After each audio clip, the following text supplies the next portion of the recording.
நீங்கள் பார்த்து கொண்டு இருப்பது உங்கள் கௌசிக் ரிவ்யூ. சரி வாங்க வீடியோக்குள்ள போய் என்ன நடக்க போகுது அப்படின்னு சொல்லிட்டு பாத்தீங்க. நெகட்டிவ் தாட்ஸ் எல்லாருமே ஒரு பக்கம் தட்டி விட்டுருங்க. இனிமே பாசிட்டிவ் தாட்ஸ் மட்டும்தான் நம்ம மல்லி சரியில்லை வரப்போதுங்க. என்னடா புதுசா பாசிட்டிவ்னு சொல்ற அப்படின்னு சொல்லிட்டு பாத்தீங்க. ஆமாங்க, நம்ம மல்லி இருக்காங்கல்ல, அவங்களுக்குள்ள இருக்கிற ஆசையும் மறுபக்கம் விஜய் நம்ம மேல ஆசை வச்சிருக்காரா இல்லையா, நம்மளை காதலிக்கிறா இல்லையா அப்படின்னு சொல்லிட்டு தெரிஞ்சுக்கிற ஆர்வம் ஒரு பக்கம் மல்லிக்கு அதிகமாச்சு. அதனால நம்ம விஜய்க்கு அப்படியே சும்மா வெட்டக்கோழி அடிச்சு அதை இருந்து வச்சு அதை எட்டுன்னு போறாங்க. கரெக்டா போயிட்டாங்க. கொடுத்து அவர் ஒரு பக்கம் அப்படியே சும்மா பிரமிக்க வைக்கலாம்னு சொல்லிட்டு. ஆனா அந்த சமயத்தில் நம்ம ரஞ்சிதம் ராஜேஸ்வரி குறுகுறுன்னு பார்த்துன்னு இருக்காங்க. என்னடா இவன் எங்கடா போறா இவன், ரஞ்சிதம் போற போக்க பார்த்தா இவன் வலையில விழுந்துருவாட்டா இருக்கே. எனக்கு தெரிஞ்ச மாதிரி விஜய் இவளை வீட்டை விட்டு அனுப்ப மாட்டான்னு சொல்லிட்டு தெரிஞ்சு போச்சு. அவன் என்னதான் மனசுக்குள்ள வச்சுன்னு இருக்கான், வீட்டை விட்டு அனுப்புவானா அனுப்ப மாட்டானா இல்லை இவ்வளோதான் மனசுக்குள்ளே வச்சுன்னு இருக்கானா அப்படின்ற விஷயம் எனக்கு தெரிஞ்சு ஆகணும். எந்த ஒரு விஷயம் தெரியாமல் எனக்கு அப்படியே மண்டை சூடாவது டென்ஷனாவது ஒரு பக்கம் அப்படின்னு சொல்லிட்டு சொல்லியிருக்காங்க. இதை கேட்டதான் எனக்கே ஒரு பக்கம் டென்ஷன் ஆகுது, உங்களுக்காகாமல் இருக்குமா? சரி, இந்த மாதிரி ஒரு பக்கம் போயின்னு இருக்க என்ன பண்ண போகிறாங்க, ஏது பண்ண போகிறாங்க, அடுத்து அவங்களோட என்னவா இருக்கும் அப்படின்னு சொல்லிட்டு பல விஷயத்தில் ஒரு பக்கம் யோசிக்கிறாங்க. தோண்டு என்ன நடக்கட்டுங்க, அதை பற்றி நம்மளுக்கு கவலை இல்லை, எல்லாம் நல்லதாக நடந்தால் நல்லது தான்.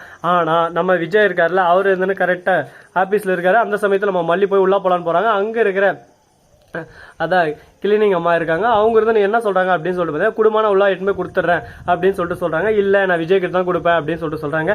ஏமா யாருமா நீ, எதுக்குமா இந்த மாதிரி தொல்லை பண்ற, சார் உள்ள மீட்டிங் இருக்கிறான்னு சொல்றல, கொடுத்துட்டு போமா, நீ யாருமா அதை பஸ் சொல்லு அப்படி இப்படின்னு சொல்லிட்டு அந்த அம்மா கேட்கறாங்க. ஆனா இதே வேற யாரானா அகங்காரம் பிடிச்ச திமுரு பிடிச்ச நம்ம மல்லின்றதால ரஞ்சித் தான் என்ன பண்ணி அவட்ட மேலே ஒன்று அந்த அம்மா விட்டு, நான் தான் இந்த இதோட ஓனரு, இன்னும் யாரை பார்த்து யாருன்னு கேட்குறேன், பொல்லுலாம் தட்டி போடும், அவ்வளோதான் உனக்கு மரியாதை பார்த்துக்கோ அப்படி இப்படின்னு சொல்லிட்டு கொஞ்சம் ஓவர் ரியாக்ஷன் ஆக்டிங் பண்ணியிருப்பாங்க. ஆனால் நம்ம மல்லி இந்த மாதிரி எந்த ஒரு பண்ணலைங்க, ரொம்பவே தங்கமான மனசு, சைலண்டாகவே நின்று இருக்காங்க. நம்ம விஜய் வந்துடுறாரு. விஜய் வந்து மல்லி என்ன பண்ணுறீங்க அப்படின்னு சொல்லிட்டு கேட்குறாங்க. உடனே உங்களுக்கு சாப்பாடு ஐட்டம் தான், யார் சார் இவங்க, ஏன் சார் நச குசுன்னு எப்போ பார்த்தாலும் என்னோட மனைவி, ஐயோ மேடம் மன்னிச்சிருங்க மேடம் தெரியாமல் பண்ணிட்டேன் அப்படின்னு சொல்ல, அதெல்லாம் பரவாயில்ல, யாராக இருந்தாலும் அவங்க டியூட்டி அங்கே செஞ்சு தான் தரணும் அப்படின்னு சொல்லிட்டு சிம்பிளாக பேசுகிறாங்க. ரொம்பவே நல்ல ஒழுக்கம் எல்லாமே இருக்குது, தன்னடக்கம் இன்னும் அதிகமாக இருக்குது. நான் இவ்வளோ பேசுறது வேறு யாரான இருந்தால் ராஜேஸ்வரி அம்மா கூட வர்றது யாரான வந்து என்னை அடிச்சா போட்டுருப்பாங்க.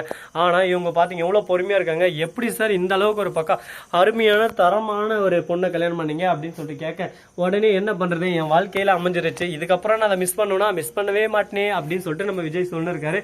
எதுக்குடா 2 விரல் இருந்துச்சு அப்படின்னு சொல்லிட்டு பார்த்தா ஃபஸ்ட்டு தான் மிஸ் பண்ணிட்டாரு, இனிமேல் இதை மிஸ் பண்ண மாட்டாரு. இங்க வந்து யாரோ குட்டிஸா இந்த ஒளிஞ்சு வந்து எட்டி பார்த்துன்னு இருக்காங்க. அவங்கள போயிட்டு இப்ப சர்ப்ரைஸ் பண்ண போறோம். எப்படி சர்ப்ரைஸ், இந்த மாதிரி எல்லாம் ஒரு பக்கம் போயின்னு இருக்க. நம்ம மல்லிக்கு ரொம்பவே பெருமையாகவும் இருக்கு. இங்க பாத்தீங்களா மல்லிக்கு எப்படி நம்ம விஜய்க்கு ஏற்ற மல்லியோ எனக்கு ஏற்ற கல்லியோ இவதான். அதனால இந்த விஷயத்தையும் உங்ககிட்ட மென்ஷன் பண்ணி விடணும். அதனால தான் வந்து இங்க நின்று இருக்கா, தொடப்பு கட்டில் அடிச்சு போடுவோம், ஒழுங்கா மென்ஷன் பண்றான்னு சொல்லிட்டு.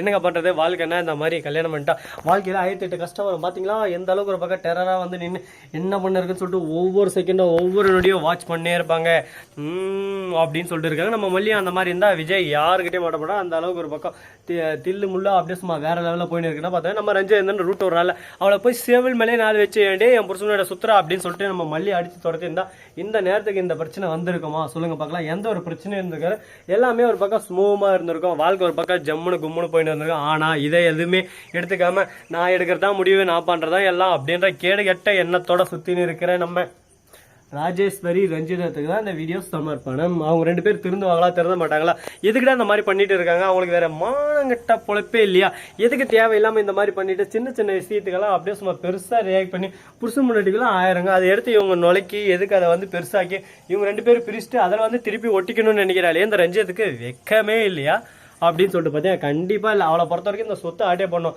அப்படியே இந்த பல கோடி சொத்து ஆட்டையை போட்டு அப்படியே சும்மா அப்படியேக்குன்னு வாயில போட்டணும்.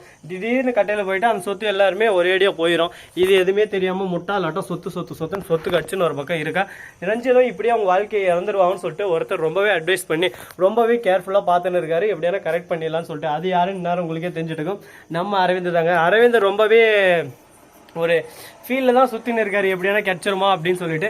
கிடைச்சா நல்லா இருக்கும். ஆனால் அரவிந்த் நல்லா பார்த்து பாருங்க நம்ம ரஞ்சித் என்னதான் தப்பு பண்ணாலும் எப்படி பக்குவமாக எடுத்து சொல்லணும், பேச்சு திறமை இருக்குது அவர்கிட்ட, பேச்சு திறமையும் பொறுமையும் இருக்குது.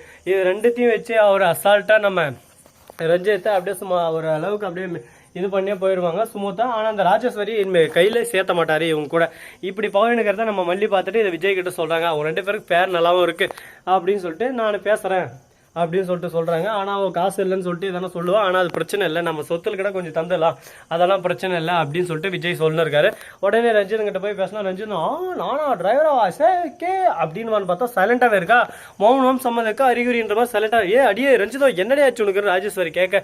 நானும் யோசிச்சு பார்த்தா ராஜாமா, இவர் எனக்கு ஏத்த பீஸா இருக்காரு, கம்முன்னு கல்யாணம் பண்ணு, வாழ்க்கையில ஜம்முன்னு கும்முன்னு கல்யாணம் பண்ணி செம்முன்னு போயிடலாம், தேவையில்லாம எதுக்கு நான் கஷ்டப்பட்டு இருக்கணும் அப்படின்னு சொல்லிட்டு யோசிச்சுன்னு இருக்காங்க. என்னங்க பண்றது, வாழ்க்கைன்னா இப்படி கஷ்டம் இருக்குதா பாருங்க, உட்காந்து கதறி கதறி அழுதுன்னு இருக்கா. ஐயோ பாவங்க, எதுக்கு இந்த மாதிரி அல்றான்னு சொல்லிட்டு தெரியலங்க, வாழ்க்கை என்ன இவ்வளோ கஷ்டமா அப்படின்னு சொல்லிட்டு நினைச்சு அழுது இருக்காப்ல. ஸோ நண்பர்களே, இந்த வீடியோ பிடிச்சிருந்தா லைக் பண்ணுங்க, கமெண்ட் பண்ணுங்க, ஷேர் பண்ணுங்க, ரெண்டிங் மேலே தட்டி விட்டு போங்க. அப்பதான் நான் போகிற அடுத்தடுத்த வீடியோ உங்களுக்கு உடனுக்குடன் வர. மிக்க நன்றி. தேங்க்ஸ் ஃபார் வாட்சிங். Tata, see you. நன்றி, வணக்கம்.